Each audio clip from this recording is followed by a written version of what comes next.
In this bonus episode of Fictional Hangover, we talk about self-defense helicopter murder, Chekhov's chandelier, no sweat in this ball sack, librarian murder.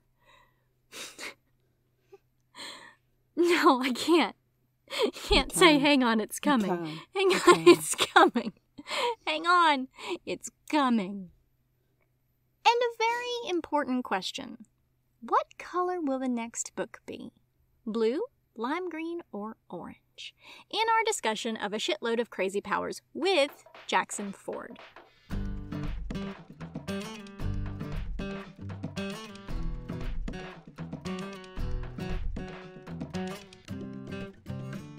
Hey everybody, welcome to Fictional Hangover, a podcast about young adult and new adult books, series, authors, and voice actors that is full of spoilers. I'm Amanda.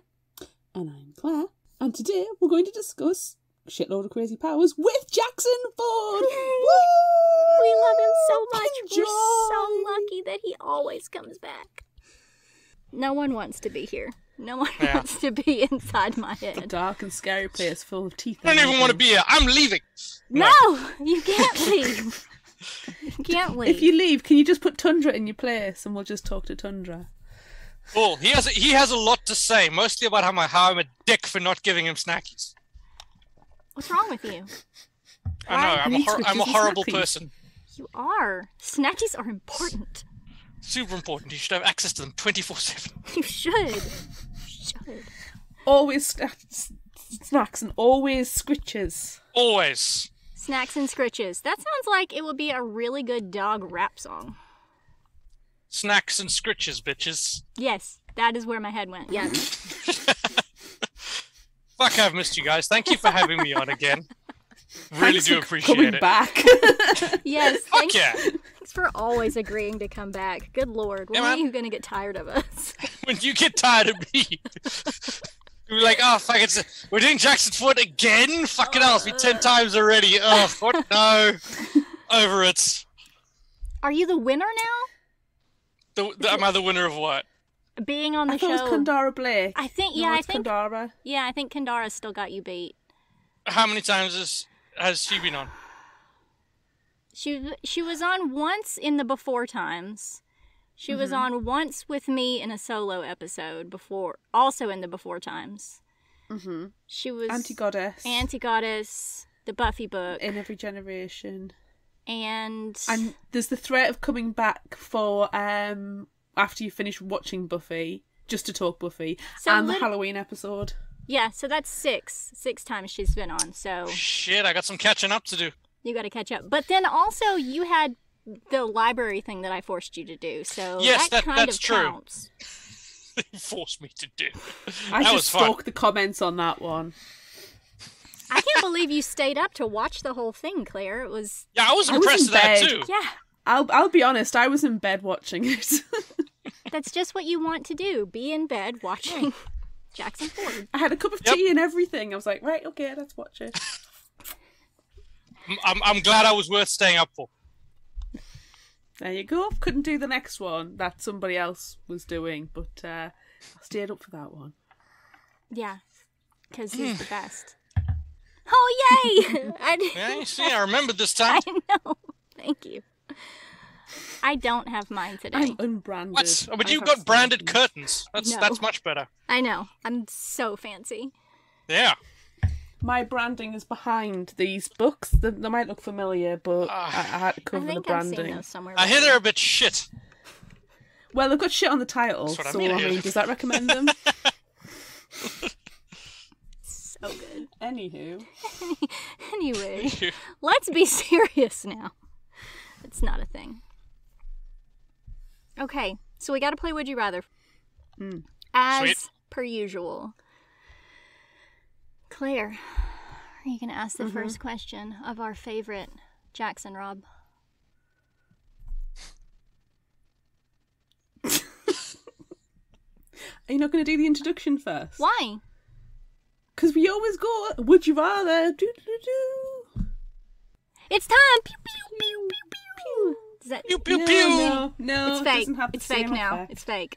Yeah, moments past. Moving on. What just happened? That's your new intro now. That is what you're going to play before everyone. Womp womp. We asked on social media, would you rather be way too hot or way too cold? And, unsurprisingly, Facebook, Instagram, Twitter all said too cold. Facebook was 87%, Instagram 67%, Twitter 87%, and TikTok was 67%. Yep. Yeah. I'm not surprised, but then I think, but did you read this book? Because no, you didn't. Because you don't want to be too hot. Well, not to the level you're burning up, no, but... We should do comments before I shout about. Do comments. Do we have any superfan comments? We have some superfan comments. Let's see. Dakota on Facebook. We haven't heard from Dakota lately. Dakota says, too cold. You can always put on more clothes if you're too cold, whereas if you're too hot, there's only so much you can take off. I live in Alabama. Trust me, there's only so much you can take off, and sometimes that doesn't help. Before you start peeling the skin off. Just and then the shave it off. Yeah, that's where my brain went as well. Like, how much can we take off? It turned into some kind of Tim Burton movie. Colin on Facebook said, I'd rather be cold. I'm covered head to toe in a thick layer of hair, so the cold doesn't bother me, except for when it makes my sensitive nips hard. And there's an image for you. It's very good. It wouldn't Could have gone the rest of my life without hearing that. It's not an episode of Fictional Hangover if we don't mention nipples. Not lately anyway. It's true. It's big pink yeti nipples. Oh God, all nipples all the time. Let's see. Oh, we had a comment on Twitter that is actually, it's a book comment. At Zam Iced Tea says, to be fair, Tegan felt so hot that she thought she was literally burning. I'd say cold because with enough preparation you can just slip on yet another jacket to counteract said cold. What are you going to do if you're too hot? Suffer. That's what. I have thoughts and feelings about that. And, your library have been in. Yes. And we had loads of comments from them. But there's a fun one that says, way makes a difference. Way too hot. Way too cold is unbearable. That one was Alan that you met. Right. Alan understands. Yes. Yeah, I definitely come down on the cold side. Like, I mean, it's a logic to just put on another jacket. That's good. But if it's hot, it's fucking hot, and there's nothing you can do about it. You don't always have a convenient pool to jump into. And you can't, tear the skin off your body, because then being hot would be the least of your problems. I mean, imagine if you could. It really inspires me to do a face pull-off cosplay. Didn't you do one for Empire of the Vampire? You cosplayed I was missing. Leith? Yeah, I was missing half my face. Yeah, exactly. And you look good. Thanks. I don't need the bottom half. Who needs jawbone? No one. No one ever. It was a badass cosplay too. Thank you. I need to do another one. I haven't done one in so long, but it's a good thing it's been a while. that I already have great plans for this next one, which Sweet. is going to be good. At least I hope. And now I might have to pull my face off in it, just as a bonus. For anyone who's listening to this episode, we'll have 2 cosplays. I hope there's a tearing and a shredding sound, that no squelching. I don't know if I can physically pull my face off, so I'm just going to have to pretend. Well, that's why you have Foley. All I can think of is Nick Cage. I want to take his face off. And then you do this. Yep. God, we watched that movie a couple of weeks ago, and now Jacob just randomly touches my face sometimes. Don't do it. Don't do it. I think if I did that with my wife, she'd just bite my hand off. I'm not expecting it, though.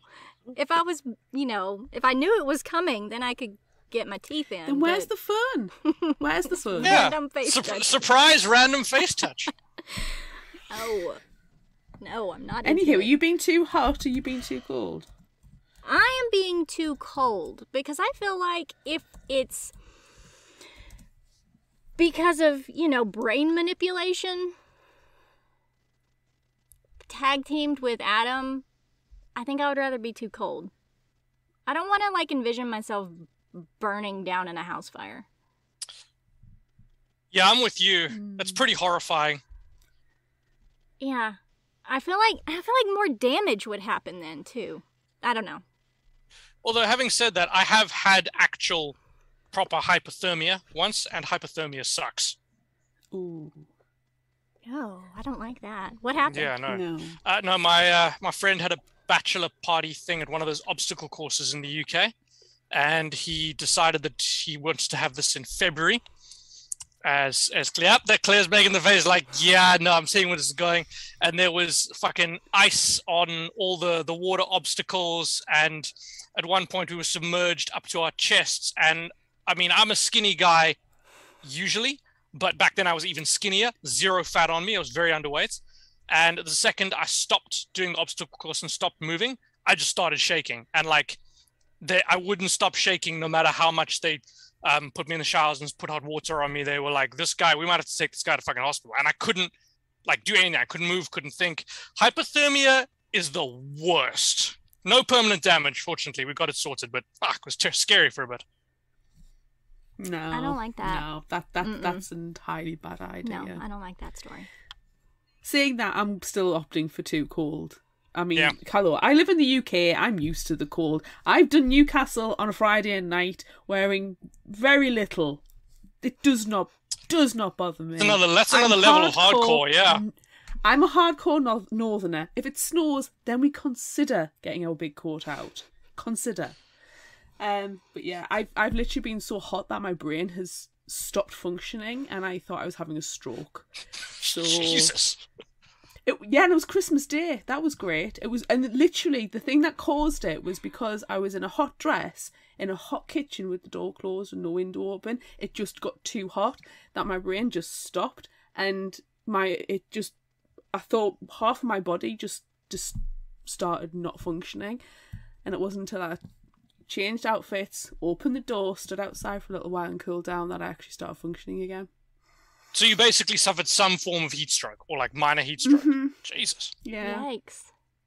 From a kitchen.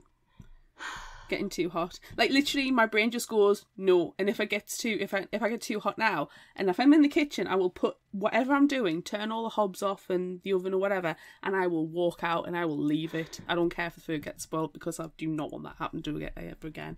It's awful. Crack a window, kids. Smart. So don't do stag do's in February, and always crack a window if it's going to be hot. I thought, Really you know what? good advice. The hottest I've ever been, and I say this being from, as an African, the hottest I've ever been is actually here in Canada. We had something called a heat dome last year. Just this massive heat wave in BC, and it was 44 degrees during the day. Hey, what's that in Fahrenheit for us losers? I have no idea. Fahrenheit is a terrible, terrible, terrible way of measuring temperature. I have no idea. You. Fucking hot. That's how hot it is in Fahrenheit. Fucking hot. It's like over 100. Unpleasant. 44 in 111. 111. I basically didn't wear a shirt for a week. I mean, that's like what it is in Arkansas right now. It's 111 degrees in Arkansas. For the past week, it's been 97 every day, but with a heat index of like 118. How are you not just like a little puddle on the ground? I'm inside, avoiding the sun. Smart. I know. Very smart. I'm inside and I'm hot, and it's not even anywhere close to that. Jesus. I mean, who needs Chloe and Adam? We have real life where you get hot enough and cold enough. Climate change, man. Yeah, Climate change. Yikes. That's terrifying. Climate change is scarier than, a shitload of crazy powers. Yep. Mutants. Than mutants? I don't know. There are some scary mutants. We don't need to start talking mutants again, because then it's going to go X-Men again like it always does. And we Right, we'll call that the X-Men conversation. Yeah. Okay, next question. Would you rather lose your powers or have them go crazy bonkers? Crazy bonkers. It would be funny. What's your power? Chandelier I don't murder? know. Or is it something else? Chandelier murder. Chandelier, yeah, my special chandelier murder, but it only works if I'm around chandeliers. It's the only time. It died so young. It was the best of us all. What would it, so we've talked about in the past? You guys have wanted to me to write about a salon kinetic, someone with hair power. What would a salon kinetic's powers look like if they went bonkers? Like rapid hair growth? Obviously. Hey. No. Cousin it. Didn't we talk about being able to grow hair on other people? Pew pew pew. Just drown someone in their own hair, turn them into just giant hairballs. Yes. Yes. I'm pretty sure that's what we talked about, didn't we? Well, what would you guys rather have? No powers or crazy powers? Crazy powers, obviously. Yeah. I'll do it for the lols. Crazy powers. Yeah. For the sheer no powers, ridiculousness. no fun. Right. And but Tegan really grew up in her, day or two without powers. She grew up. She matured so much in 24 hours. She really did. I was so proud of her. I was proud of her too. I was like, look at you go. Sweet baby Tegan. And then she kills everyone with a helicopter, and then she learns how to fly. So after murdering a chandelier. In fairness, they were trying to kill her first, so I feel like it's self-defense. Yeah. Self-defense helicopter murder. Yep. It's good. It'll stand up at any court. It will. It really, really will. What are we asking next? This is possibly one of my favourite Would You Rather questions. It's a good one. Ever. Oh, go on, half of it is. Would you rather hide in the porn room or hide in the shower? Porn room, obviously, for me. I'm going shower. I have no need to hide in someone else's porn room. My own porn room, fine, but someone else's porn room? I mean, what if we have divergent tastes? It's just be awkward. Hey, Burr says on that computer, it's very high quality, good porn. Fair point. Good point. Good point. No, but how fucking dirty and disgusting is that porn room? At least the shower can potentially be clean. Like, in theory, a shower should be clean. This is my thing. I don't know what's being done in this room. Of Febreze can do wonders. No, cool. That couch you is go crusty. in there and clean it up. Yes. Do you know what? It reminded me of, Will Wheaton? Yeah. He did a series of tabletop videos years ago on Geek and Sundry. I can't remember what it's called. Play More Games.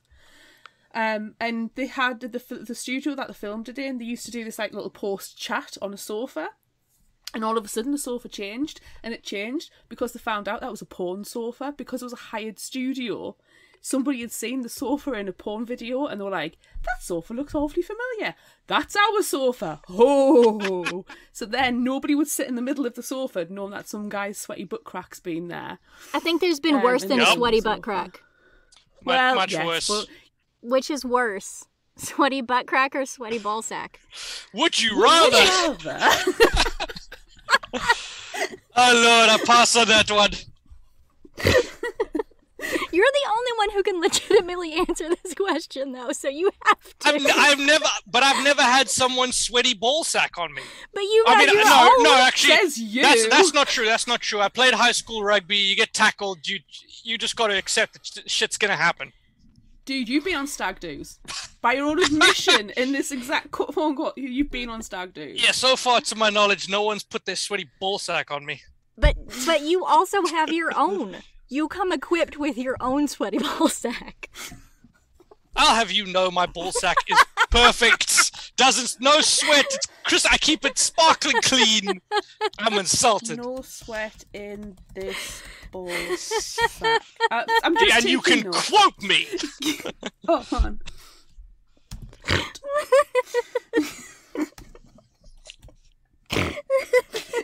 I will say though, back in that hotel, the porn room in the hotel room, I've been in enough big hotels and worked hospitality enough to know that the bigger and more prestigious an establishment, the more likely it is that there will be some crusty ass room somewhere that one or two of the employees have turned into their own little private room and done horrendous shit in.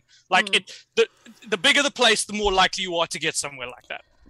And one day they will be turned into a museum piece and be left untouched for future generations to enjoy. That room does not smell good. There's so much wrong with that, what you just said, Claire. I don't even know where to start. Hey, we've been talking about sweaty ball sacks. That's the least of our problems. Welcome to Fictional Hangover, everybody. We're mature. Complete professionals. Okay. Counterpoint, though, I've been in many hotels, usually when I've been working away, and the showers... No. Yep. I'm still taking the shower. Because also, you know... The showers probably had the same amount of care and attention to it as the porn room. Look, if I'm concerned... love. If I'm concerned about the cleanliness of the shower, well, then I will just turn it on. And there's probably some soap or something. Hell, just fucking water will be better than a You'll get crusty-ass ball sack couch. Or Legionnaires. You cannot get Lyme disease from a shower. No, these are urban legends. The American and the Canadian are looking at the English person going like, nah, dog, that's not how it works. No. You'll get Legionnaires. I'm sure you can get Legionnaires from the water pipes. No one listen to what Claire is saying right now. I'm not a medical professional despite the spam emails I get. Hey, Claire, you can have the porn room, we'll have the shower. Cool? Yes. Fine by me. It means I've got more interesting entertainment. I don't know. Not to take this where it doesn't need to go, but if you put the two of us in a shower together, I'm keeping my clothes on, okay? Yes, obviously but we're hiding, so you know. But it could be very entertaining. I'm still saying, Claire's welcome to the porn room and the entertainment. Have at it. That's fine. I can lock myself in there while the terrorists take over the hotel. You two are squeezed into the shower room and not being able to talk or access the minibar. We could sneak out. Sure, you want to access the minibar? I feel like it seems to be a euphemism for something else, and if I go on Urban Dictionary, it probably is. It probably is. If it's not, we're going to make it one before the end of this episode. Hold on, update the Dendry now. Challenge accepted. Would you rather kill someone with a chandelier or a helicopter? Helicopter. Because then you learn how to fly? I just like helicopters. They're just fun. I have no strong feelings about chandeliers, but a helicopter... Also, it's a pretty badass way to die. How did you get killed? Helicopter? But getting killed by a chandelier is funnier. That's what I was thinking. That is very true. How often can you say, this person died by chandelier? What? That's a damn good point, actually. Like, that's a sentence that makes everybody go, tell me more? And not just like a one that drops down. You were attacked by a chandelier. This one like physically spins around and comes after you. Because, my PK's gone crazy. Why not? I had a lot of fun writing that scene. It was a very satisfying scene to write. It was so good. But I don't know about Amanda, but I was sitting there going, come on, chandelier. The chandelier, it was just there. It's mentioned, and if it doesn't... What is that rule in TV? If it's mentioned in the first act, it's got to be mentioned later on. Yeah, Chekhov's gun. Yes, Chekhov's gun, but this is Chekhov's chandelier. Well, exactly. Like, it was too good. Like, when I was thinking about this hotel and I saw the chandelier in the lobby, I was like, I gotta do something with that. It's too good. There's got to be some way I can make that chandelier explode or drop on someone or something. But then you went with it whirling dangerously through the air, and that was perfect. Yeah. Random chandeliers flying through the air. And they're really sharp. Especially if these old ones with metals and bits of crystals. Yep. Yes. What if What if it was actually like lit flaming candles? Because that Jesus. It's a Catherine wheel of death. Yes. Now we're talking. So good at taking things and making them worse.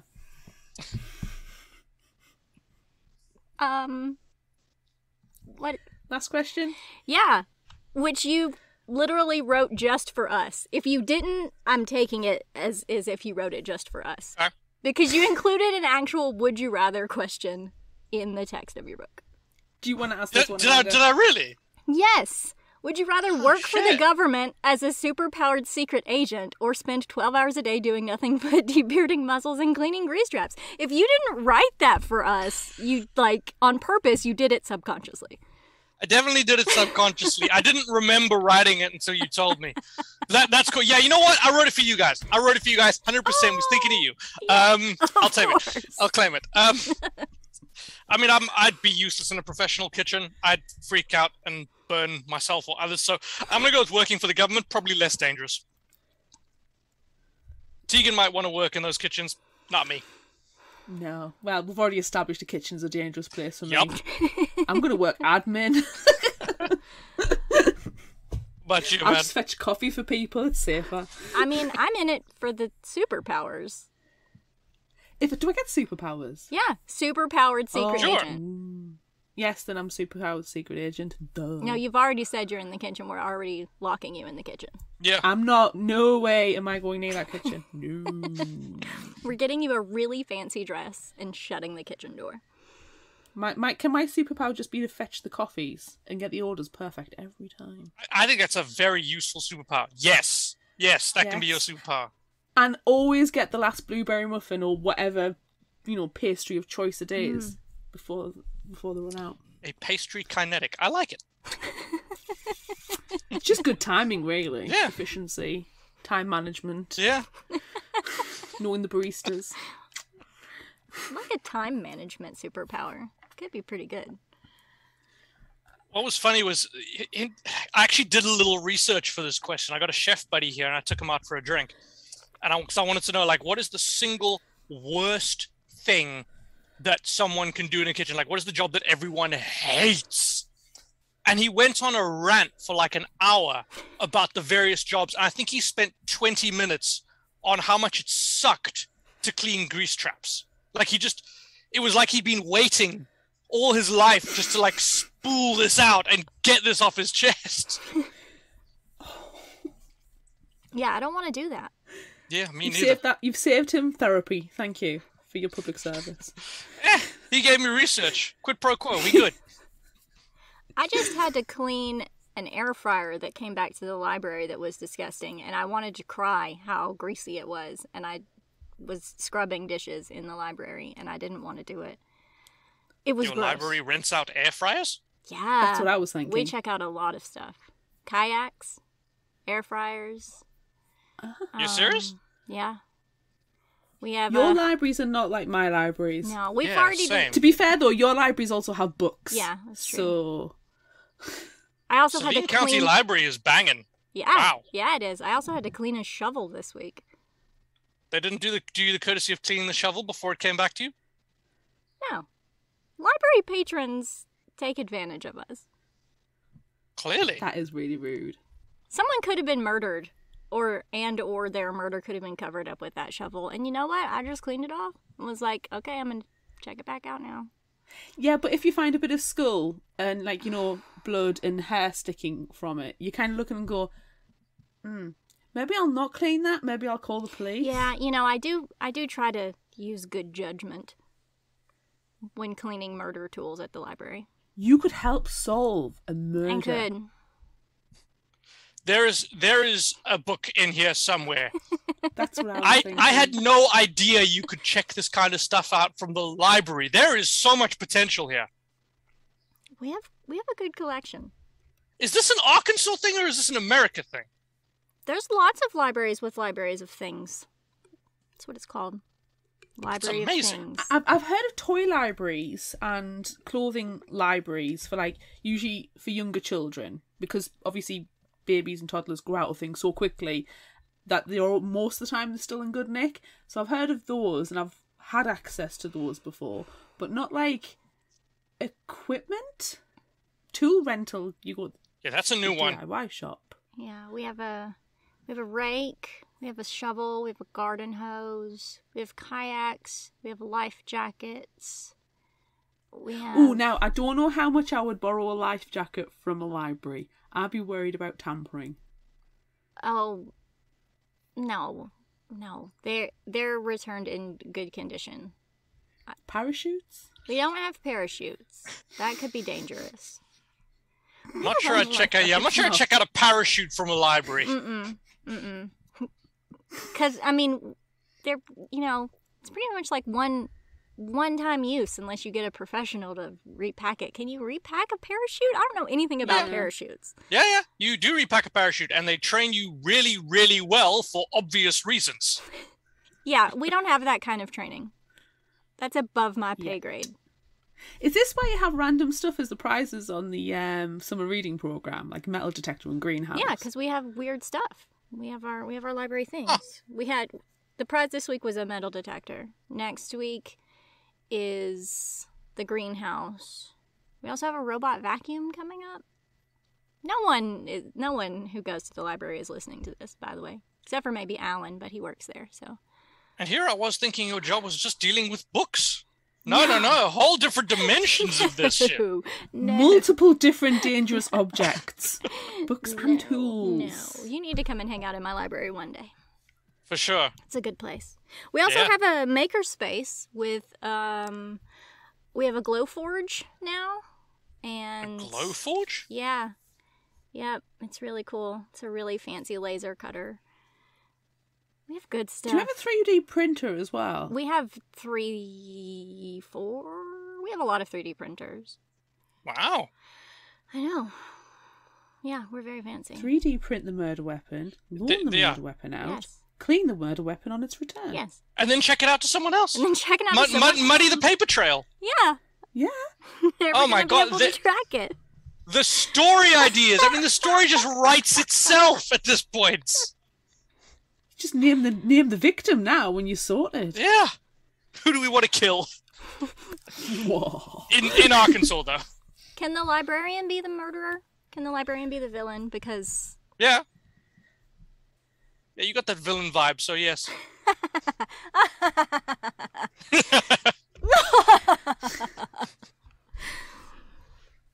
But one of your underlings works out that it's you, but too scared of you to dob you in. Yes. And then I push them down the stairs. I threaten to do that to my staff at least once a day, so... Well, that's fair enough. No, they go to the director, but the director's quite happy with the work that you're performing. Yes. Extracurricular and otherwise. Yes. Because they used to do it as well. Yeah, that's why she hired me. Exactly. Get publishers. Someone get Hollywood on the phone. Netflix. Come on, we keep writing. No, there's already something happening with a library in Canada. They're making an office-style TV show at the library there. Boring. Oh, really? No, this is going to be animated. Extra hijinks. I'm okay with live action. I just want my library murder. Mm-hmm. I'm ready for it. It could just be called Library Murder as well. To keep it simple. Yeah. I'm ready for it. Let's do it. What else are we talking about? I have no idea. We're talking about my books, and instead we're talking about this like fictional book that doesn't exist, where Amanda is responsible for murdering a whole bunch of people with a shovel and an air fryer. Like, I would read the shit out of that, though. It sounds fun. One day we're going to have to do that Nemo, Nimo, Nimo, Remo, Rimo. NaNoWriMo. Pronounced that. Mm-hmm. And that can be one of the stories. That's it. It's already planned. Doing it. Done. Oh my god. What have we got? I mean, to be fair, I genuinely had some thoughts about a conversation and stuff that I want to ask, but it's far too serious, so I'm not going to bother. You know we can't talk about serious things. Well, there was two things. One of them's completely unbook related. Another one is actually sort of book related. Okay. The first one was, I wanted you to talk about pitch wars. Right. Pitch wars in between our last interview with you and today. That's right, I did. Yeah, okay. Sure, what do you want to know? What did you do? Who did you mentor? What was involved in it? All right. How do people get involved in it? Were there any library murders? There are no library murders. Oh, I'm sure there were, but none of the books were submitted to me with library murders. The first thing to note is that, sadly, Pitch Wars has now stopped. I killed it. Actually, I didn't kill it. This was just the last one. You got a librarian to kill it with an F. Yes, yeah. So sadly, it's not happening anymore. But that makes me very sad because it was such an incredibly fun experience. I really, really enjoyed it. So the idea is basically, it matches a kind of aspiring authors, people who are trying to polish their first drafts, with established authors. And there are about, I think, 150 authors who get chosen to do this. I was one of them, felt very lucky. And then those authors kind of put out a wish list of what they're looking for. So I had to do this big, long wish list of, things I was interested in reading, things that I thought would, I would be able to help these people work on. The idea being, after the polishing period is over, there's an agent showcase, and agents can look through the polished manuscripts and hopefully sign it up, in which case you and your mentee share a crisp high five. I mentored a fantastic author called Carly Vare. She wrote one of the best things I've ever read. I've always been of the opinion that it's very, it's very difficult, if not impossible, to come up with an original superpower. Well, Carly came up with an original superpower, something I'd never seen before, something that just blew my mind. I'm not going to go into the details because she's still working on her book, but Jesus, that woman can write. With her book, it was more a case of me just kind of making a few suggestions here and there because it was in such excellent shape already. And she was an absolute blast to work with. She didn't end up getting picked up in the agent showcase, which is unfortunate. And I think a bit of a miss on behalf of the agents who requested her full manuscript. I think they missed out a real corker there. But she has had multiple requests since then, and we're both obviously still hoping that she gets picked up, because I really want to see her book out in the world. I think it's, as I said, I think it's one of the best things it was one of the best things I've ever read before I started working on it. Wow. I just pushed it in the right direction. Pitch Wars was so much fun. Mentoring was so much fun. I didn't know how it was going to go. It was my first time doing anything like that, but I want to get involved in more mentorship programs. I really enjoy working with new authors and finding stuff that makes me really excited to help push it in the right direction. Cool. I don't know if there are. Because I'm not an aspiring author. I've far too much to do. Good. Stay that way. Don't be an aspiring author. Don't be an author. I'll have you know I'm co-author on 4 papers coming out in this next year. I don't know what mentorship is out there. Like, I know I joke about NaNoWriMo. I can never say it. NaNoWriMo. What it is. National Novel Writing Month. NaNoWriMo. Yeah, I'm never going to say it right. You're At not. this point, I never have to. No. But apart from that, I don't really know a lot about other mentor programs that are out there for aspiring authors, but it seems like such a good idea. There are quite a few. Pitch Wars was the biggest one, I think, but there are a few dotted around. I made a list at some point, stuck it on my computer, and I want to see if I can get involved with a couple of those. I feel like I'm 8 books down now. I definitely don't know everything or even most things, but I know enough to be, and I've been doing this long enough to be able to kind of coach someone through the beginning stages, because I feel like I've earned that experience over the past almost 10 years now. And so doing that is a hell of a lot of fun. If any authors are listening and you feel you're able to do this, strongly recommend signing up for mentorship programs. You will feel so good about yourself. Excellent. I think any kind of mentorship program is a good idea. I mean, why not take the advice of somebody who's already gone through it, learn from their mistakes before you unfortunately make those stumbles? Yeah, exactly. That's the thing. I wanted to, it wasn't just about me, going over Carly's manuscript. It was about saying, hey, I made these errors when I was getting started. You shouldn't make those same errors. Like, as you say, learn from my mistakes. I fucked up, so you don't have to. And was it more than just the manuscript, like looking at the manuscript? Was it just like how to get published? And, because I see a lot of questions on social media. It's like, do I get an agent first? Do I submit a manuscript first? Do I do this?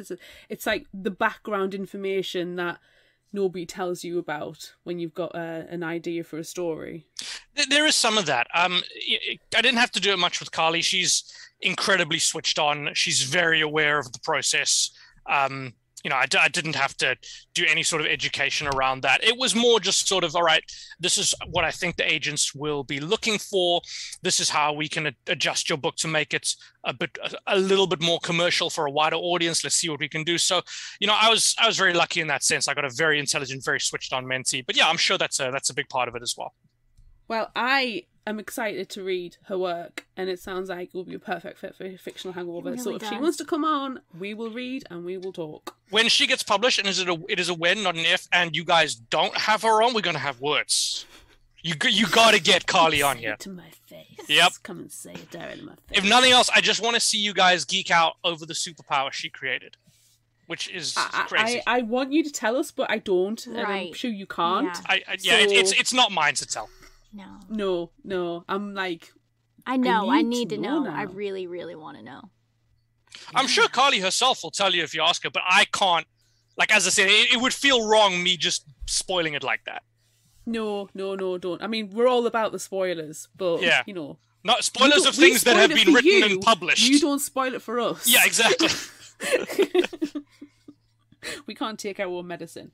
The other thing I wanted to ask you about was Elden Ring. Oh, sorry, should I say Elden Lord? Yes, sir. Oh, man. Okay. Here's your soapbox. This is about to become the Elden Ring fan cast. You know that, right?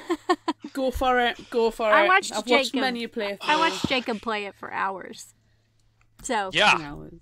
Have either of you guys played it? Mm-mm. No, but I have watched a lot of playthroughs, including, if you've ever watched YouTube channels, Eurogamer, there's Ian Higdon, who was out on Eurogamer, was absolutely crazy, and he's doing Elden wrong. So he's done Elden Ring, but he's now replaying it wrong. In one episode, he plays it for an hour. He was sticking grapes to his face every time he died. Oh my god! And I couldn't look at it at the end because it just looked like a pox. It was disgusting. And he played upside down in another episode. It's quite funny. I think he's hilarious. But that grape thing has a hidden meaning. Do you know why he's sticking grapes to his face? Why? Because it makes him look like a character called the Loathsome Dung Eater. Oh, I mean, yeah. I didn't like that dude. I killed him first chance I could get. Yeah, listen, Elden Ring comes from a company called From Software, who are very famous for the Dark Souls series of games, which are known for being really hard, really challenging, and really, really fair. And they've got a huge fan base. I've been playing their game. I mean, I'm not great at their games, but I've been playing them now for 5 or 6 years, and I think I've played all of their games except Dark Souls 2. Elden Ring is not only the best game that they've ever made, it's the best game I've ever played. Wow. Like any platform, any era, including things like the original Sonic the Hedgehog here and Devil May Cry, which were previously top of my list, but now it's just Elden Ring. I spent upwards of 120 hours on that game, and I was never bored once. Frustrated, yes. Screaming at the TV quite a lot. Dying, so much death, just every 5 seconds. But I was having a total blast because the way this game is put together and the world they put you in rewards curiosity. It rewards exploration. It rewards you for going down weird little paths and seeing what you find there. And then it rewards you by putting you in an arena with a horrible boss who destroys you in 3 seconds flat. But then you learn to beat that boss, and you get little better. And then the release of energy when you finally kick this thing's ass after 50 tries is just incredible. So I adore Elden Ring. I think it's a landmark game. It's the best game ever made. I can't say enough good things about it. Have you tried replaying it? Yes, I have. I'm halfway through a second playthrough.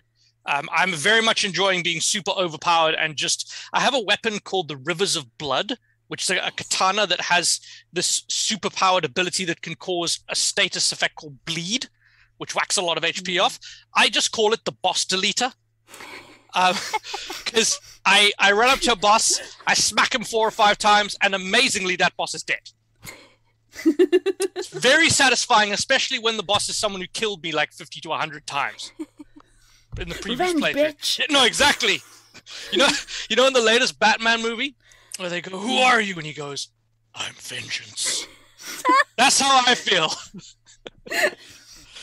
Oh my god! No, the even better example. So there was this one boss, this kind of assassin type thing, very fast, very hard hitting, kicked my ass about 75 times, and I found this spell that causes a rain of meteor showers. It causes a massive meteor shower, rain of meteors, and I triggered this spell the second this thing materialized on the battlefield, and you know what I felt like? I felt like I was in the Matrix when Trinity puts the gun against the agent's head and goes, "Dodge this." Oh, Nice. Such a good feeling. I was like, "Fuck yeah! Dodge this, bitch!" This sounds like fuel for Tegan, though. 100%. When she can finally get those revenge hits in and, dodge the helicopter, bitch. Just... Dodge the chandelier, bitch. Yeah. Tegan does not like killing people, but I'd be lying if I said she didn't take certain satisfaction from throwing objects at people who deserve to have objects thrown at them. Like all the Priuses she threw. Yes, Exactly. like the Priuses. Some cars have to go, some people have to go. Yep. It's just a circle of life. Like when she broke Burr's finger in the first book. That was satisfying as hell for her. That was... I really like Burr. I know, I feel wrong. I felt like I was betraying myself for liking Burr. Yeah. Yes! I did it! I made you like a character who is disgusting! Still not on board with Nick. Man, you're killing me here! Nick was less bad in this one. Because he wasn't in as much. He was in it so fucking What are much. you talking about? He went on a whole adventure with Annie! He almost had his own chapters. But he wasn't in it as much. There was more Tegan being all, John McClane in the hotel, which I freaking loved, by the way. Like, I was like, yes. Even the yippee-ki-yay line was perfect. Yeah, I just fucking loved that. I had to. I was like, someone's got to say it. I would have been disappointed if no one had. But yeah, I was reading through Annie's section as much as I loved it quickly because I wanted to get back to Tegan, and then I had to go back and read Annie's section again because I was going so quickly through it. But yeah, Nick wasn't in as much as in the third book. That's what I'm saying. He was very much in Eye of the Shitstorm. He wasn't in this as much. He wasn't as irritating, but I still don't understand their relationship. I just don't get it. And that's fine. Like, exactly. you It's not don't my have to relationship. like everything about these books. No, it's not that I don't like Nick. I just don't like him and Tegan together. I think they could do better with other people. I don't know who those other people are because they're probably not in the books. But I know I just don't get their relationship, and I don't have to get their relationship because it's not my relationship. If they want to be together, I will support it. I don't have to like it, but I'll support it. I think what I will say is that I've taken a long time, I think, to put the work in on Nick, in the sense that he wasn't a throwaway character in the first book. That wouldn't be fair, but there was definitely more attention and love lavished on the core China Shop crew than Nick in the first book, which I think is fine because I was still finding my feet with that book and figuring out Tegan and her world. And, Tegan is always going to be the center of that story. And as the series has gone on, I really have tried to put more work into Nick and to make him a little more three-dimensional and to explain why Tegan enjoys being around him. But I think I set myself a pretty tough task because I wasn't starting from quite as firm a foundation. I think there's still more work to do. I think it's because most of Nick's development, especially in this one, is with other people in China Shop. It's not with Tegan. Yeah. And we've never had the chance as a reader to really just see them have a relationship.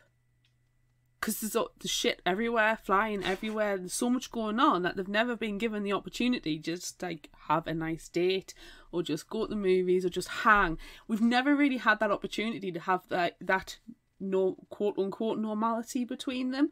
And I'm hoping in the next one, if there is any road trip style shenanigans before they get to Wyoming, we kind of get that. We kind of get that little essence of normality and that essence of them just being Nick and Tegan, not super-powered secret agent Tegan and Nick, the ex-DA, trying to be a hero to everybody and trying to keep Tegan out of doing a lot of damage to everything.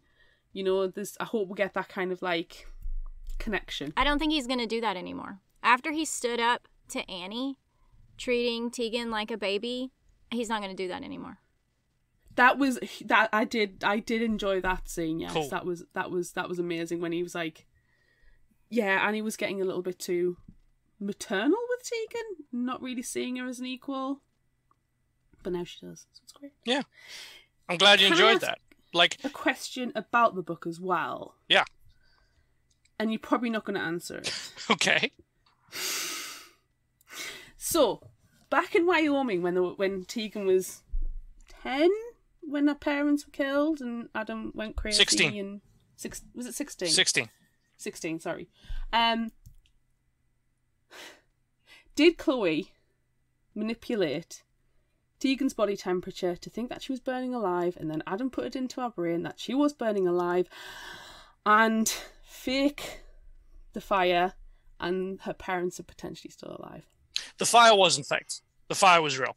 The ranch house where Tegan lived was destroyed. Most of the barn was destroyed. Like, that was a real event. Adam really did he was either set loose by Chloe or he broke out himself and he went on a rampage. That happened. Absolutely.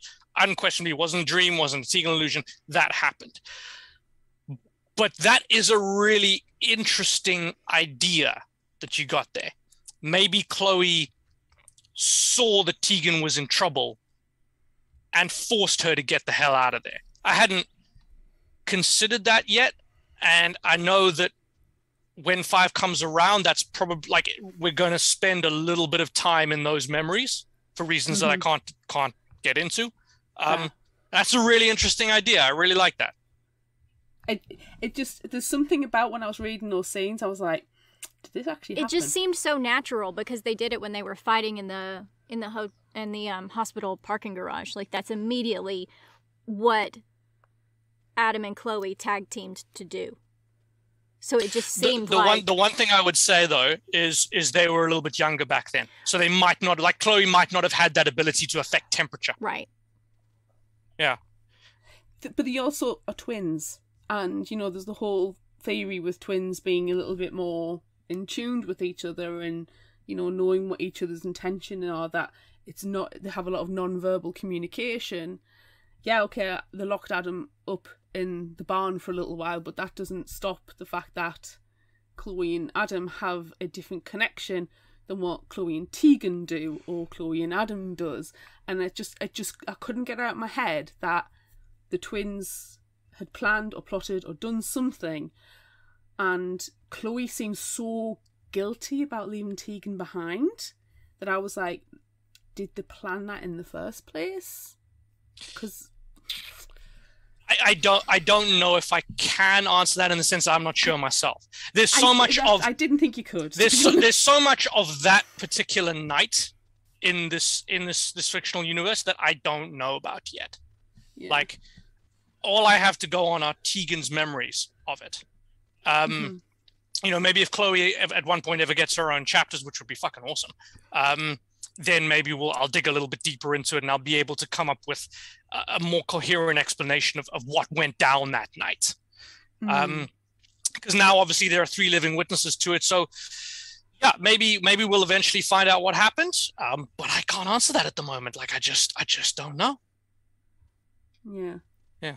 Like, there's a lot about this universe that I don't know, or I haven't figured out yet. We're still going. The characters haven't talked to you.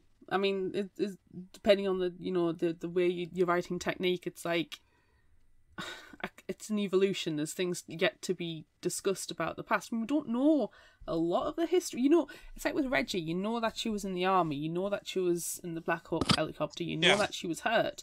But there's still a lot about her history and past you don't know anything about. And we delved a lot more into that with Annie this one, and I really appreciated that, because I feel like I've got a bit more of not necessarily a sympathy for Annie, but I've got a bit more forgiveness for her attitude towards Tegan, and like a protective nature towards her from this one. Yeah, Annie was. I'm really glad you enjoyed hanging out with Annie. She was tough to write, eh? She did not want to give up her secrets. She absolutely did not. Well, that's exactly how she is, though. Yeah, this is the thing. She's not going to tell you. She's not going to tell anyone. Yeah, she didn't give a fuck about me. Who are you, asshole? No, she doesn't. Like, but because of what she went through when she was a kid, she had to grow up really, really fast. And she looks at Tegan, who is only a little younger than her, and who acts like a fucking child, and it just pisses her off. No end.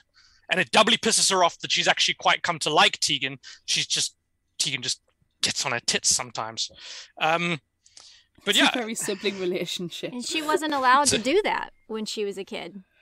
No, not at all. She didn't have a childhood. And Tegan still is living her childhood. Not anymore. She's grown up now. And it was wonderful, but... A little, yeah, she has grown up a little bit. She's fine. She's able to think about her decisions a little bit more. But yeah, Annie, like, just the amount of times I just was staring at the page going, come on, tell me what happened. Just break this down for me. Explain to me why you're doing the things you're doing. That was probably the toughest part of writing this whole book. Rewarding when I finally broke through that exterior and got to her. But man, oh man, she didn't want to cooperate. I need to know, is the government going to pay for the entirety of China Shop to get therapy? Because they quite clearly need it. They really do. So much. And they've been through so much. They really do. And the chances of Moira Tanner paying anything but lip service to that are close to zero. Moira really had me flummoxed in this one. Oh yeah? I like her. I like Moira. I think she has the distance, that professional distance. Like, she's had to put that wall up. She can't get familiar with these people because she's potentially sending them into life and death situations. You know, you can't be friends. And that's fine. You don't have to be friends with the people that you work with. Get that. But then, I don't know, sometimes I just felt like she's not a good leader. She isn't. And I was so happy when she got like put down, saying, no, it was Burr, wasn't it, who said you need to shut up because you need to consider the team's morale right now and what you're doing is dangerous. Which is annoying because it made me like, Burr is so good in this one. But you hit the nail on the head. Moira Tanner is not a good leader. She is good at the politics, and she is good at working out what needs to be done, but her ability to communicate what needs to be done to people who may not agree with her is just a flat zero. Like, she just has no personal skills whatsoever because she's so focused on, like, get the job done, save more people than we let get killed, like, come out on top, come out with a win. And she just completely forgets about anything else. And her inability to move away from that, like, she gets thrust into the situation, and at the end, she's exactly the same as she was at the start. Like, that was very clear to me. And it's like, as Tegan said, like, this woman cannot change. She will never change. And she is never going to be the right person for this job. I know we've had the conversation, like, just off recording with me, Amanda and I, about like managers and management style and how a manager needs to be, like, you know, maintain that professional, but they also need to be, you know, there for the people working under them, and people need to be comfortable enough to come to them and voice opinions and express concerns, and if there's any issues, they need to be able to be comfortable coming to them. And, you know, Amanda is a manager, and that is her management style, which is perfect. But Moira is not. She is no role model. As a manager, Amanda, what did you think of this? That's actually an interesting perspective. I think as the way that she is, they're never going to respect her. They're never going to do what she wants them to do. And I'm glad that now she has Burr working with her, because I think with the two of them working together, he's going to be the leader that they need. and she's going to be like directing him. This is what we need to happen, and then he's going to make it work. Yeah. But they're never going to... It's never going to work. It's never going to work with her. She doesn't bend. And you have to bend. You have to. Yeah, because when Tegan's involved, things will not go to plan. No. And if you cannot roll with that, you should not be in charge of this team. No. Especially the way Tegan's powers are changing. You know, you don't ever know what to expect. And the fact that she just shut down when Tegan was like, oh, yeah, I totally moved that thing in the background. You just weren't looking. You know, she just totally shuts down and pushes them aside and goes and deals with everything on her own. That's not... You can hear the shutters literally slam. Yep. At that stage. Because in her mind, one of her employees has failed to perform her job. And so therefore, that person is a problem and must be pushed to the side and dealt with later. Man, that's not how it works. You have to work with them and, you know, teach them what they need to learn.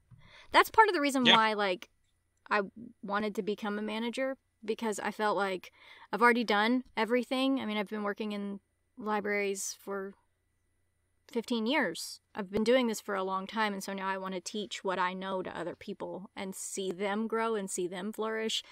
That's not Tanner. She doesn't want to see any of that. You'd probably do a much better job running the team than Tanner, it sounds like. Well, congrats, you're now in charge of China Shop. Thank you very much. Promotion! Yay! Excellent. I love it. Thanks.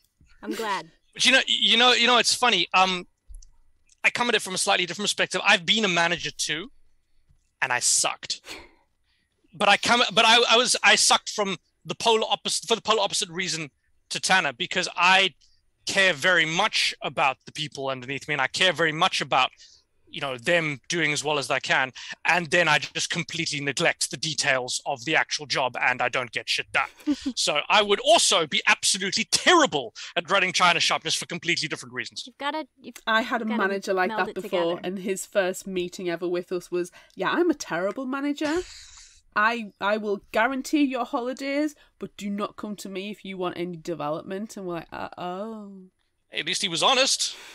Well, I'll give him that. I will give him that. He used to give us the over-honest speech.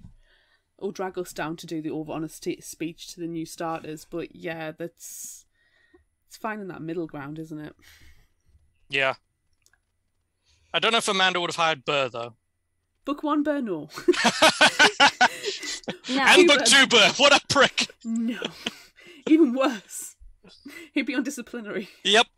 No, but see, remember when I thought at the end of Book 2 that he was just fucking with Tegan, telling her about that restaurant to go to, and then like the order or whatever didn't exist, whatever that was, whatever. Yeah, I remember thought that. that he was just messing with her. Like, I would have hired that Burr. You would have hired the Burr who was messing with Tegan? Yes. Interesting. Yeah. How come? Because I like someone with a sense of humor.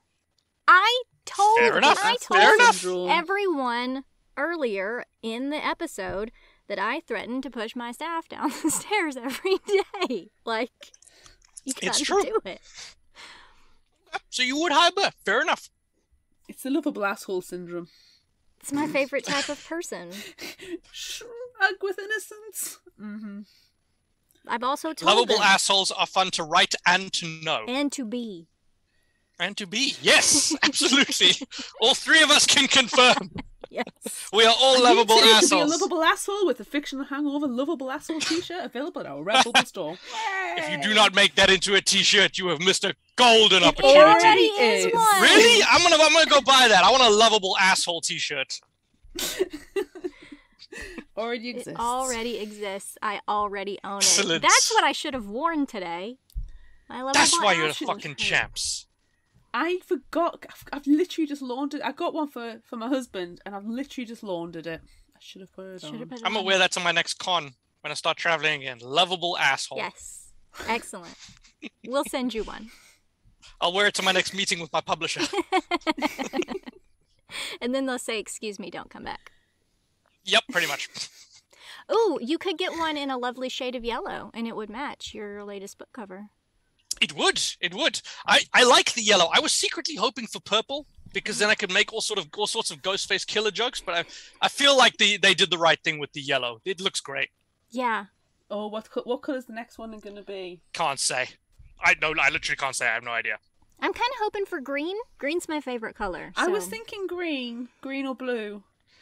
We don't know. We don't have a blue one yet. No. I wouldn't want a blue one. I don't think it would stand out enough. I think these books do really well because they pop right off the shelves with these really bright colors, and I feel like blue would blend in a little bit. There's a lot of blue book covers around. It'd have to be a really bright blue. It can't be like a primary blue. But then that wouldn't go with the primary red and the primary yellow. Honestly, I don't know. I trust Orbit to, as and when this thing comes out, to fucking smash it. They always do. Their cover designs are top notch. A nice lime green would be good. I mean, I prefer Kelly green. For purple. Purple would also be great. I mean, green is my favorite, followed closely by purple. So it's a toss-up. And then yellow is next. So you already got that one. Oh, what about an orange?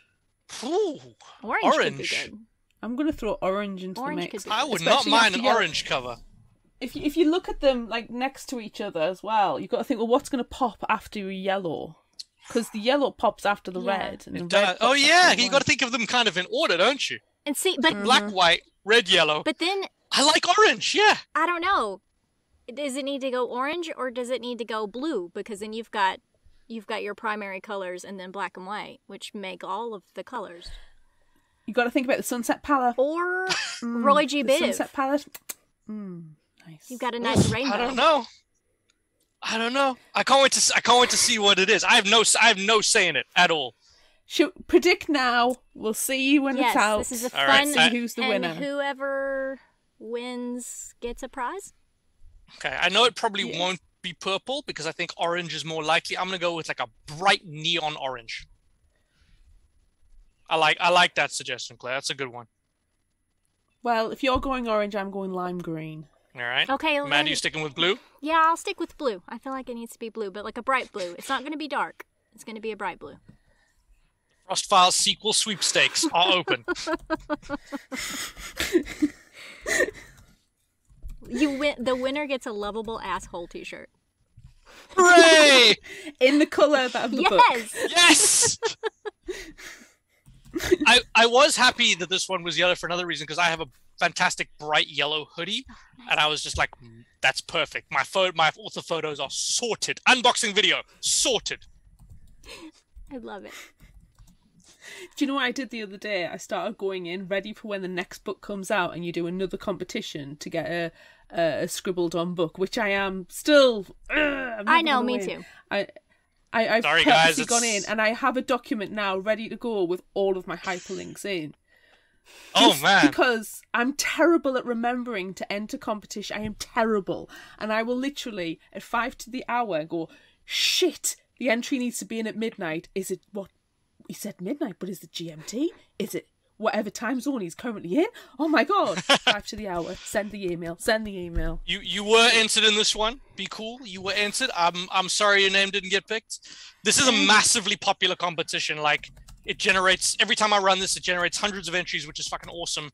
And I love the passion that people show for the series, and they're just like their eagerness to just like review it everywhere and talk about it. That's incredible. But I can only pick one person, and I do pick it randomly. Like I use a random number generator. It's all documented. It's on Instagram Live. See, sorry. I feel like it just... That's fine. That's perfectly fine. I'm just being It wouldn't be fair if it was us, Claire. If it was either one of us, because then we would... I mean, I would beg to differ on that. No, I don't think it would be fair. Look, we've been invested in this for too long. We're too close. You know what? If it wasn't such a pain in the ass to actually sit down and annotate the book with my crappy ass handwriting, I'd probably just do you guys a pair. But sorry, these are one of a kind. Yeah, that's... Yeah. I'm only doing this shit once a year. Until you do face-to-face signings, and I will literally shove every single one of my books in your face and go, I'm here until you just destroy these. And, you know, nicely. Man, but yeah. I was bummed. I almost was coming to FantasyCon in Cheshire this year. I have no clue where if that's close to where you are, but it's like I have to be in the UK in August because my sister is having a kid. I'm gonna be an uncle. I want to be there for her. Yay, congratulations. Yep. It's a boy, so they can't call it Tegan, which makes me a bit sad. But yeah, I was hoping to come to that, but it's just that the dates are wrong. They don't work. But I want to start doing American cons again next year. Nice. Yeah. Cons are always fun. Do you have any cons in Arkansas that I can come to? Oh, yeah. Yeah? Yeah. There's actually one this weekend in the county that I live in. So, yeah. All right, then. See if I can't swing by that one next year. That'd be fun. Or we'll just make you come to the library. That too. The director was serious about paying for you to come. Just so you know. It's a thing. It's real. I am there. It's real. I'm absolutely there, 100%. I clearly have readers in that part of the world, so this is a good trip. Let's do it. You know what has weirdly surprised me about the Frost Files audience is how many of them are from kind of, not the Midwest necessarily, but the middle of America. Like, I've got a lot of readers from Iowa, a fair number from Arkansas. There are people from Tennessee. Just like, it's got this weirdly big fan base outside of the big cities, which I would never have seen coming. It's great. Well, it's because we want it to happen. But now they're traveling to Wyoming, so... Yeah. It's going to be in the middle of nowhere. Yeah. They have... Yeah, I can do a book tour in Wyoming. There's a lot of shit that happens in Wyoming in the next book. Oh, for I'm obvious so reasons. excited. Yeah. First time out of LA. Is it that they say Wyoming's not a real state? It's not a real place. It's just made up. It doesn't feel like a real place. I've been there. It doesn't feel real. Did you go there to, scout locations? No, I went there, 2011, 2012. It was a while ago. No, I haven't been to Wyoming since the book started coming out. But then, to be fair, most of the time has been during the pandemic. Otherwise, yes, I would have gone to Wyoming to scout locations. Yeah. And they have been out of LA because they were. Oh, like once. They were in the Pacific Northwest. They went to that restaurant that I got irrationally mad about. They didn't go to the restaurant. The restaurant was recommended. They didn't actually go to the restaurant. Fine. Hey, you like Burr's redemption arc? I'm gonna make you love Matthew next. No, fuck that kid. Throw him off the helicopter.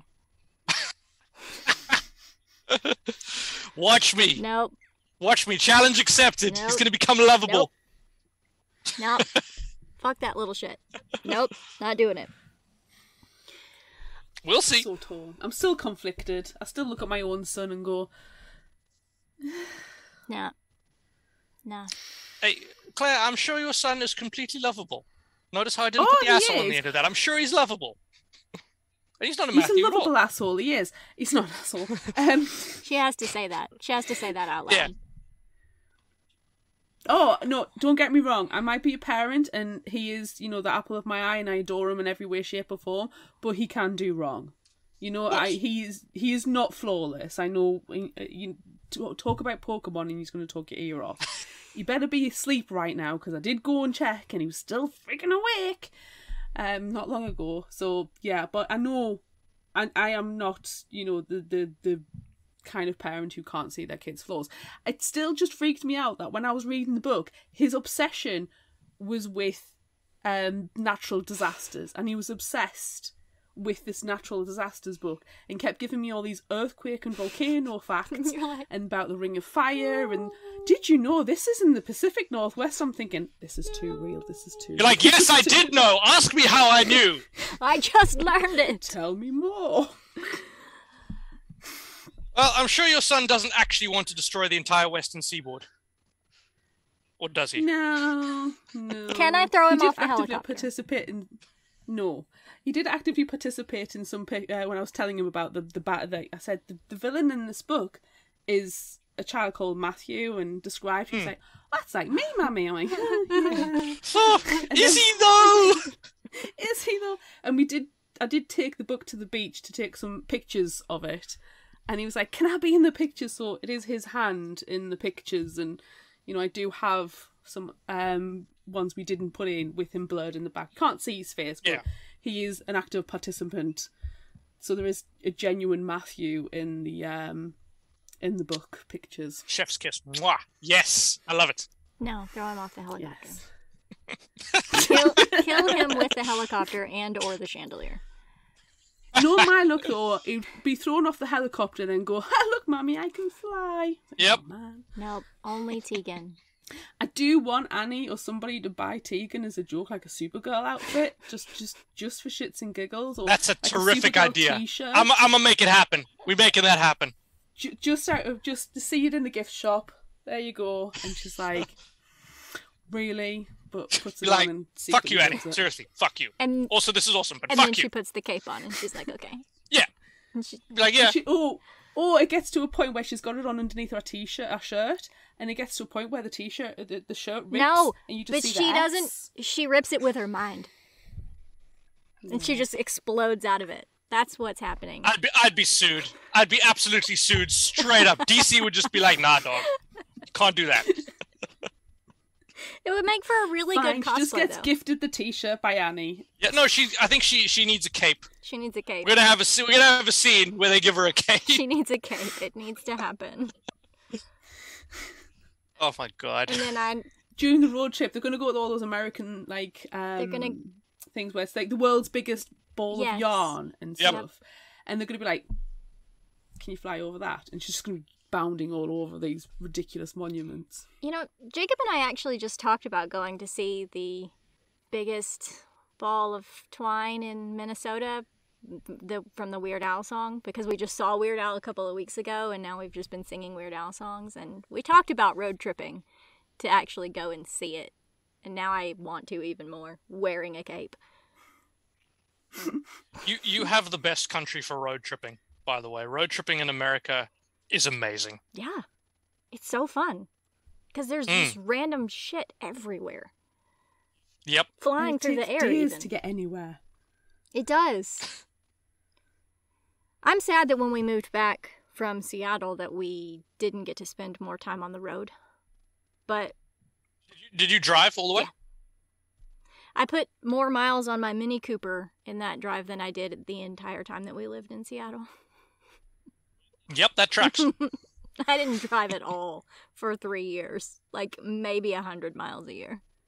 And then there's 3,000. Yep. Jesus, your Remember you sent me a country is text when I've enormous. actually driven today. Yes. What's that? She sent me a text once saying, "I actually drove today." I was like, Oh, yes. Now it's every single day. But I did FaceTime you once and you were on the bus dressed as a cat. Sounds about right. So does a normal Tuesday for Amanda. It's a regular day. Yeah, it was a day ending in Y. Oh, I wish I had more time to cosplay. I don't get to do it very much anymore, and it makes me sad. Makes the rest of us sad too, because you're bloody good at it. Thank you. Makes me very sad. I'm really excited for this one, though, because I am going to do it. Because I can't not be Tegan. I'm excited to see what you come up with too.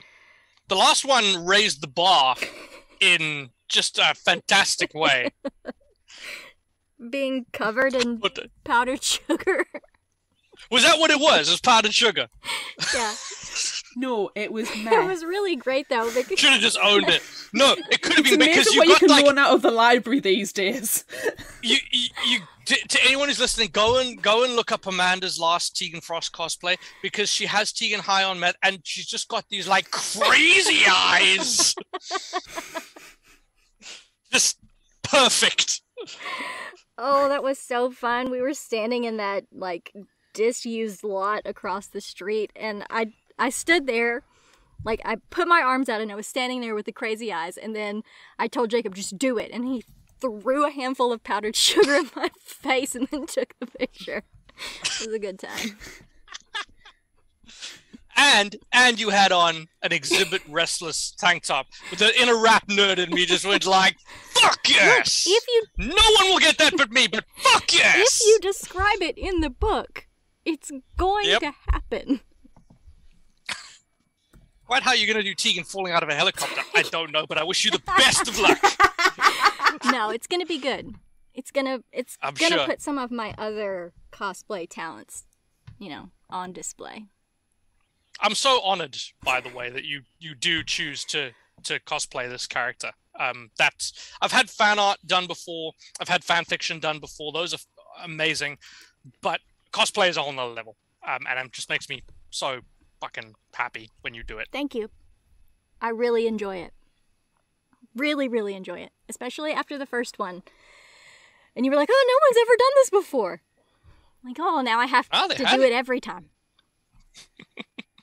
Because that's what I do. We just need somebody to join our Patreon so we can do a shout-out video with Tegan. No, because... No. I mean, that would be great. But then I feel like... You remember when... when we made our rap video. No, that is not allowed to be spoken about ever again. It never happened. The internet might be forever, but no. Oh yes, I'm gonna find it. I'm find it again. I know it's on YouTube. I'm gonna spread that shit far and wide. You were so good, Claire. I enjoyed that Nando's that night so much. Oh, man. They accidentally gave me extra chicken. Aww. Oh, no. Poor sad. baby. Sucks to be you. Sucks to be me. Oh, man. So, I gotta ask another question, even though I know you're not gonna be able to answer it, because Alan at the library will be mad at me if I don't. All right. He really, really needs to know when Tegan is gonna have an orgasm. He needs to know. It's the only thing that he's ever wanted. It's the only thing that I've ever wanted. Look, I think given that Nick and Tegan are on the road together now at the moment, and they are, in theory, no longer bound by the laws of China Shop. Or the walls of China Shop. Or the walls, exactly. And also, she's got such a greater grasp of her powers now. Yes. I hope that she'd be able to, like, not wreck whatever room she's in. And, like, Tegan and Nick have not had sex yet. And I want to take that relationship to the next stage. I think it's inevitable. A lot of motel rooms on the road. Yeah. A lot of open, wide spaces. Exactly. With little things, fewer things to throw around. Look. Yeah. And I write better sex scenes now than I did when I started. She's gonna fly off. They're gonna fly off into space together. Nick's hanging on like, what the fuck? Don't drop me! Don't drop me! Don't drop me! He's gonna be like in the latest Spider-Man movie when Zendaya is swinging with Peter Parker and she's just screaming. That sounds great. All of these are gifts to you, sir. Oh, the ideas are just coming quick and fast. Right, you can tell your colleague Alan that not only is Tegan having an orgasm, but Tegan is taking Nick for a ride. He's gonna be so happy. Both of them butt naked, upper stratosphere. Let's go. It's perfect. Oh my god, I think I have to. You have to. Or can you imagine they're in a room, like a hotel room, and she's just slamming them against the ceiling, and he's like, "Stop!" And she's like, "I can't. You're too good. I can't." Oh my god! It's happening. It has to. I'm gonna send this. I'm gonna send this manuscript to my editor. My editor's gonna like call me, not even email me, just call me, and she's just gonna be like, "Dude, what the hell? This is what the fans demand. We're demanding this. It needs to happen. Sky's the limit with this type of stuff." Literally. I haven't even made a Mile High Club joke yet. Oh my gosh!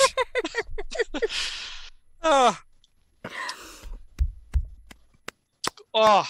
So good. Multiple chefs kisses. It's so good. It's too good. It's too good. The orgasm to end orgasms is coming, Alan. Hold tight. No, really, hold tight. Stop saying coming.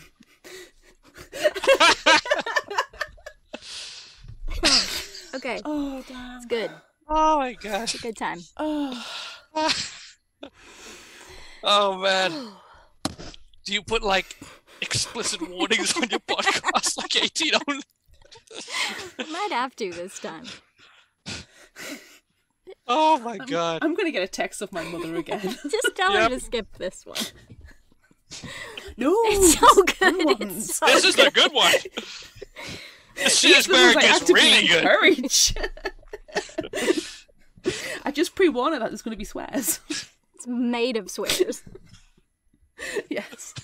Oh my god, can you imagine if they're staying in like a hotel and one of like maybe like Annie is in the room above theirs and it's just the floor is just going doof, like comes downstairs and we're like, what the hell were you two doing? I hope she's got earphones on and the song that she's listening to just seems to kind of go with the rhythm, and then all of a sudden song's she goes, over, and she's like, "Wait that's a minute. not the song." Like, what the hell?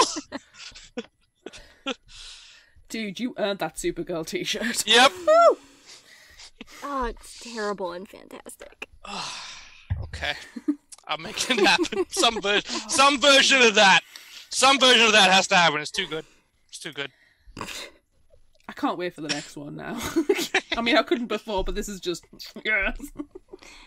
When it's in its lovely lime green cover. It's coming. I don't know when because the publisher hasn't picked it up again yet, but it's coming. Hold tight. You can't say that anymore. I mean, books I'm planning. You're I'm so writing proud. this shit until the wheels fall off. That's how many I'm planning. That's It's wonderful. fine. It's great. We just need to make sure we're going through the rainbow. Yes, and stop I gotta- saying that it's coming. Hang on tight. It's coming. Like, you said it like 6 times. You can't say it anymore. It has I a know. whole new meaning. Challenge accepted. You know, I've got to catch up to whoever's been on Fictional Hangover more than me. It's Can't true. have that. Can't have You that shit. can't. No. Oh, man. Oh my god, you made my stomach hurt. How can you top that? There is no topping it. There is You will love bottoming Nick it, when he though. screams like a little girl. At last. Yo. It's just you know in the like you have those diners that are like attached to the motels. You can have Reggie, you can have Annie in Africa sitting there, and they're all drinking coffee, and then Tegan's gonna walk in looking extremely smug. Yep. Nick's gonna walk in looking slightly sore, Yep. and they're just gonna quietly be sipping coffee, and Tegan's like, "What?" And like, slurp.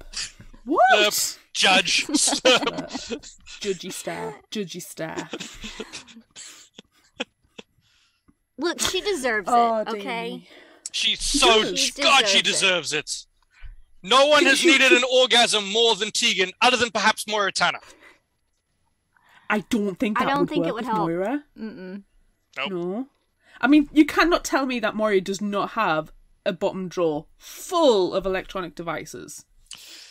She probably does. She probably does. And I'm guessing none of them have been used in a few years. No. I kind of expect as well that she's kind of been into some S&M type dominatrix stuff. Oh, absolutely. 100%. But she's too good at it. Like, it borderlines into too professional. And which is where our management style comes in. Yeah, exactly. Moira would be fascinating to write about, except for the fact that most of her chapters would be boring as shit. Oh, God, yeah. She'll never get You a you POV open chapter. the wardrobe, it's just all grey suits. Yep, all grey suits. With massive shoulder pads in as well, like stuff from the 90s. No, I feel like she's got style. Oh no, Oh, she's yeah. got shoulder pads. No shoulder pads. Amanda's right. She's not a relic from like the 1980s. She doesn't want to like take just things likes back this- to the fucking Reagan era. No, she likes that Sharon Stone style 90s silhouette. No. Moira appreciates a few things. One of them is silent movies. The other is really, really good suits. I bet she's got very expensive lingerie then. You know, if it's not a $300 bra from some kind of boutique, then she's not going to wear it. Underneath all of that straight lace stuff, there's going to be, you know, a sex kitten that never, ever, ever I sees feel like the light she of an doesn't orgasm. have that No. in her. She's too straight-laced No, she for that. doesn't. She doesn't have that in her. She She'll have time for it later when she's retired. She doesn't have time for it now. She's too busy and important. Oh my god, she's gonna like rock Florida or something. She moves down. She couldn't do it. Listen, Moira Tanner lies awake at 3 a.m. on her phone answering emails. That's the kind of life Moira Tanner leads. It's not a good life. She's not a very fulfilled person, and she never will be. No. She needs to eat cake. She needs a damn good She's not cake. gonna eat cake. And not just She needs to smoke some fucking weed. That's what she needs to do. One trip to Amsterdam will sort that shit out. Well, China Shop may go international at some point, so why not? Exactly. Oh my god, imagine Tegan in Amsterdam. Oh Chaos. my god. Oh, wouldn't look! get any work done. Brownies! I love brownies! Yep. She wouldn't get a bit of work done. No. But she would still accidentally And save Reggie the just day. wants to go to the Anne Frank Museum. What? And I missed all of that. What? Reggie will want to go to see the Anne I Frank thought you Museum. said Tegan would just want to do that. Like, no, she wouldn't. No. No, she would just be like, fuck no! Oh. But then Reggie drags Tegan along for some culture. Yes. And she's like, absolutely off her tits on brownies. That She's is been at not the a good... edibles. The Anne Frank Museum is not a good place to be high out of your mind. Have you been to Amsterdam? Yeah, I have been to Amsterdam. I have been high in Amsterdam, higher than I've ever been in my entire life. I was so high I blacked out. But you know where I did not get high? The Anne Frank Museum, because... No! Why would you do you understand the metric fuck ton of backlash I would get if I had a character high off their tits at the Anne Frank Museum? We're just not doing that. Jesus! You just have to know what happened. No, see, That's how I become the Twitter main character for the day and just get ratioed. That's how that happens. you would never do that. No, I Never. wouldn't. No, we're not doing No. that. I'm not in, especially since I'm Jewish. I'm not in here to disrespect that. No, I'll just have Tegan get high. Okay. Yeah. Nothing wrong with getting high in Amsterdam. Just don't black out. Very strange experience.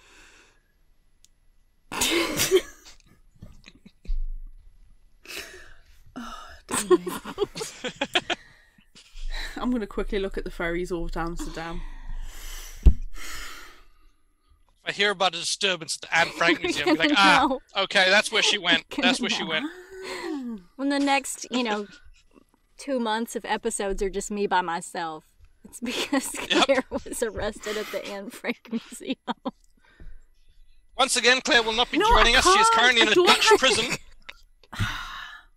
I can't anymore because I need passports and visas to go to the EU. I can't just travel normally now. Grumble about politics, blah, We just blah, got our blah. passports Yeah, updated, yeah. so I'm ready. I'm ready to go. Oh, I need to get a new one. Mine's going to be blue. That's something else we do at the library, by the way. Passports. You're joking. No. What, loan them out to people? Your library is So you amazing. can go to extradition No, treaty-free you can't countries. check out a passport, but you can get your passport made at the library. That would be amazing. Hand it the shovel in, check out the Take out a passport. passport, and oh man, it never gets brought back. Damn it, we lost another I passport. wonder why. Oh, Hey, my when you're in God. Mexico and you've got your millions of dollars after the the insurance clause has come through from the shovel case, you might pay for a stamp for it to be That sent would be back. really kind. Late Maybe. fees. Do you have late fees? No, Oh well, there you go. as long as it comes back, we don't care. I can't believe you do passport renewal at your library. I'm trying to renew my British passport now, and it's a clusterfuck. Well, Yes. come on. Just come on over. Cool. Come to Arkansas. Renew your British passport. Sure. I mean, we do passport renewals, and it'll be fine. It's fine. Cool. You can deal with British bureaucracy. Save me the trouble. No, look, we'll just help you fill out the form and make sure you do everything correctly. And then take your picture. Cool. In theory, you can go to the post office No, and do see, that. But look, then, we have a beef with the post office, my library. Because Oh, yes? they, in theory, do passports, but they send them all to the library and they're like, yeah, just walk in, they'll do it. And we're like, no, you have to have an appointment because it takes a long time. And they're Yeah, passports are a pain in the ass. So many people come in pissed off at the post office, and then they take it out on us. Like, we don't have anything to do with it. We'll help you. We'll try. But, oh my God, post office, stop sending people over here. Do you have Anchorman-style rumbles? Yes. Hooray! I will you see, strangle someone with my microphone wire. No, that's... See, I went to the post office to do the whole passport thing, and they're like, "Yeah, we're going to charge you £20, and we can't guarantee that what we're doing is correct." I'm like, "No," and then walked out. Smart. Yeah. Look, my renewals were done perfectly. I got my passport back in 5 weeks. It's perfect. Thanks, library. Good job. Except they didn't really do anything because it was a renewal, and I did it all myself. But still. Good job, library. Have a cookie. Yeah, have a brownie. No, look, you can check out from the library like cake pans and like cookie tins and stuff too. We've got those. We do not have that here. That would be incredibly useful. Yeah. I know some places that do something like that, but it's usually attached to a commercial business, not in the library. Not in the library. We went to a whiskey library in Seattle one time. They didn't. How do They you get didn't. that back? You don't. They didn't ask for returns for very obvious reasons, but it was pretty cool. How does a whiskey library work? It's about 1,000 whiskeys in one place, and you have a drink. It's just a bar. Yes, it's just look. Just roll with it, okay? Stop thinking so hard about it. I'm trying to look at the logic because I'm like, oh well, I've done that. I went to the whiskey experience. I go to the whiskey experience in Edinburgh quite regularly. Go have some brownies or something. Chill out. Go to the Anne Frank Museum. Not whiskey. Whiskey makes me crazy. The places this podcast takes me to. So many places. You just never know. Not standard. We start off very serious discussion about books, and by the end, we're having sex, naked, rocketing through the stratosphere, screaming our heads off, and then getting high in the Anne Frank Museum. Hey, we started off with Chekhov's chandelier and porn rooms. We did. That's true. not We highbrow. We did. No, that's true. And in all fairness, and in defence of me and Amanda, it's your doing because it's your fault. book. It's very true. That is inarguable. All your fault. You're welcome. Oh my goodness. I feel like, how long? We've been doing this for almost 2 hours. We should probably let you go. Oh my god, yeah.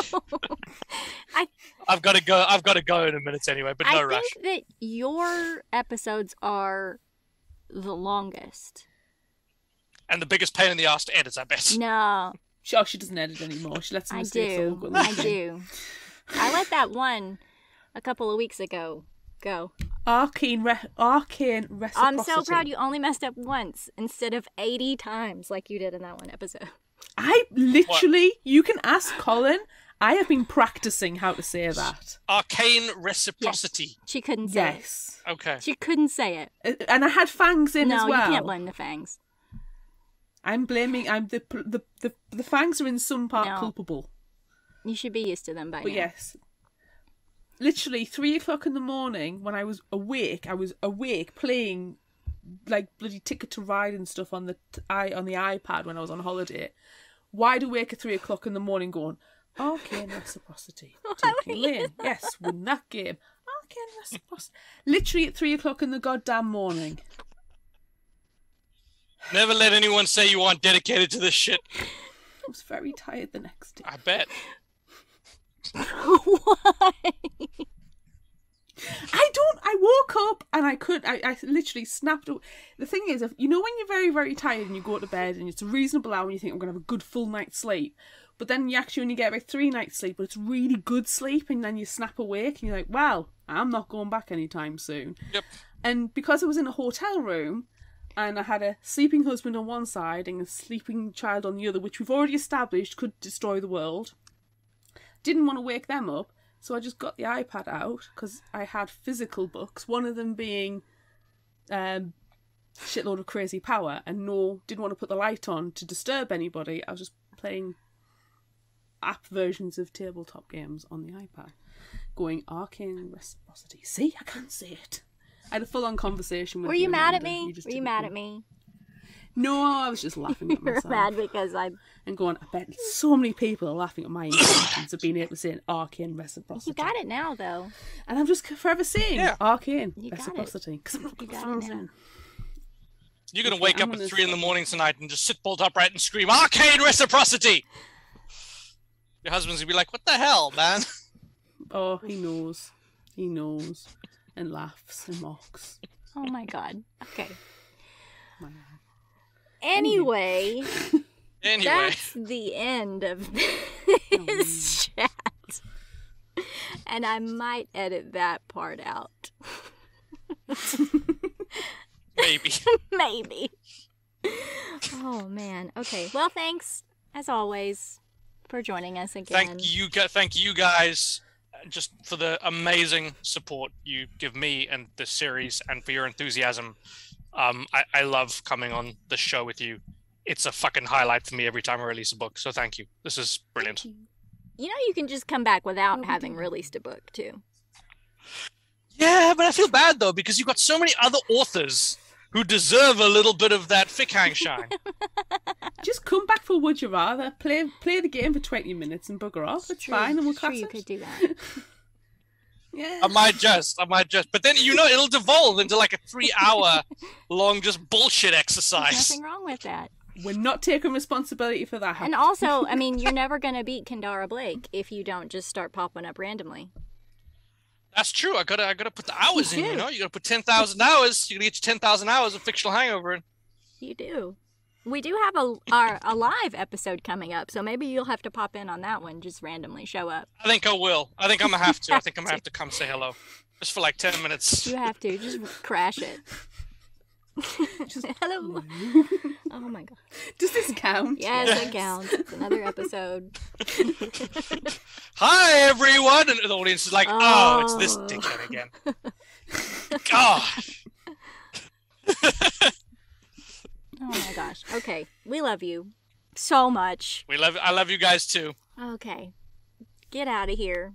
Come back. We'll let you know when our live is, so you can crash it. No doubt. Thanks, guys. Thank you. Bye. Love you. Bye. Bye. So that's it for this bonus episode of Fictional Hangover. I'm Amanda. And I'm still Goo. I'm Claire. Join us next time as we discuss our vampire book club pick, Definitely Dead by Charlaine Harris. Make sure you join our Patreon. Any tier of our Patreon, you could even give us $1 a month to watch that video before the episode is released so you can join us in Vampire Book Club. We have a lot of fun talking about these books in Vampire Book Club. Shout out to our book fangers. Woo! Look out for our Would You Rather polls on social media. Don't forget about our book club and monthly challenges on Facebook. Be sure to visit our shop on Redbubble at fictionalhangover.redbubble.com for all your favorite Fictional Hangover-themed merchandise, and become a patron of ours on Patreon at patreon.com/fictionalhangover. Until next time, remember, the only cure for a fictional hangover is another book.